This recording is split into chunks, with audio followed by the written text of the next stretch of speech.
Cinematic universes are everywhere, and their pulsating, crushing black tentacles are spreading into every corner of film.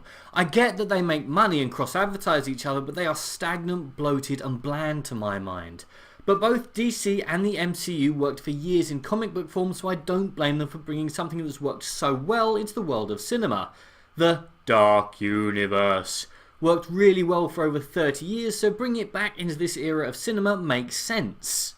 But now, cinematic universes have gone too far. They are trying to cross my line in the sand, plunder my holy grail, defile my most sacred cinematic temple, a James Bond cinematic universe. Jeff Snyder, a writer for Hollywood Insider, has claimed that the Broccoli's, the producer family behind the Bond movies, are more than a bit interested in creating their own interconnected universe for 007, tweeting, "I've heard the Broccoli's have caught universe fever and would love to explore other corners of the Bond franchise, simultaneously."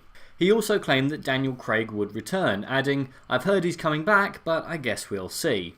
Craig shouldn't, but I'll get onto that another time. My main point for today is that we don't want or need a James Bond universe. For a start, I don't know what we would call it. The 007Verse? The Bondiverse? If we call it the Bondageverse, people might get the wrong idea about the whole thing.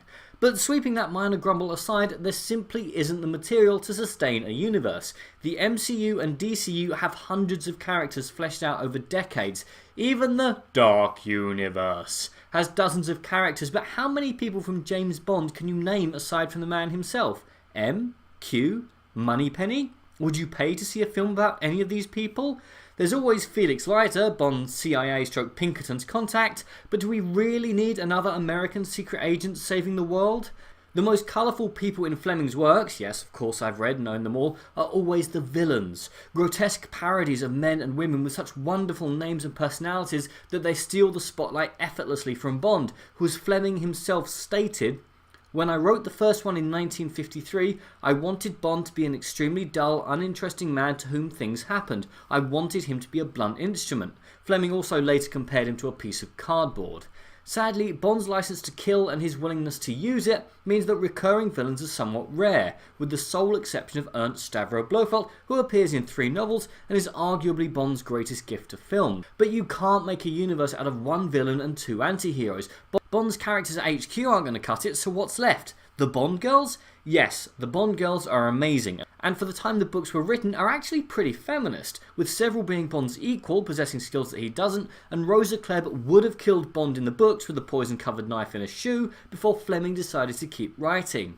Also, Bond girls occasionally have names that double entendres or puns, such as Pussy Galore, Plenty O'Toole, Xenia Onatop or Holly Goodhead, which I have difficulty seeing on a poster or a character with that name featuring in a film in the year 2017 outside of yet another Austin Powers film. Yes, James Bond is arguably the most recognised franchise to come out of the United Kingdom with the possible exception of Harry Potter. And yes, movie universes are everywhere, but they are very, very hard to get right, and Bond has no need to. It is the spy series that every other spy franchise is judged by. When the Bourne franchise tried to make a universe out of itself with the Bourne Legacy starring Hawkeye, nobody seemed to know what to make of it, and these days, it's just not done to mention it in polite conversation. So Broccoli's, please, take it from a Bond mega fan who owns all the films, books, soundtracks and even some from Russia with Love elastic bands. Just don't do this.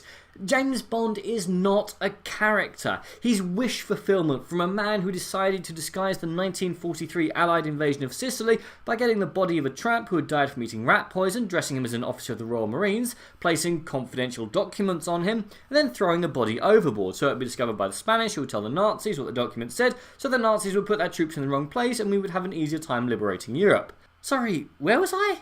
Oh right, the Bondageverse. There's not enough villains or characters. The original plots haven't aged well and they've all been used anyway. And what about characters such as James Bond Jr.? Will he be in there as well? Will you start with Bond just starting out, or will he already be James Bond? Will he already know about Spectre? I mean, you can't use Smirsh, so he's going to have to. These and a million other reasons just leave well enough alone. Drop the stupid universe idea, pension Craig off and bring in Tom Hardy, and let's start making some cracking Bonds again.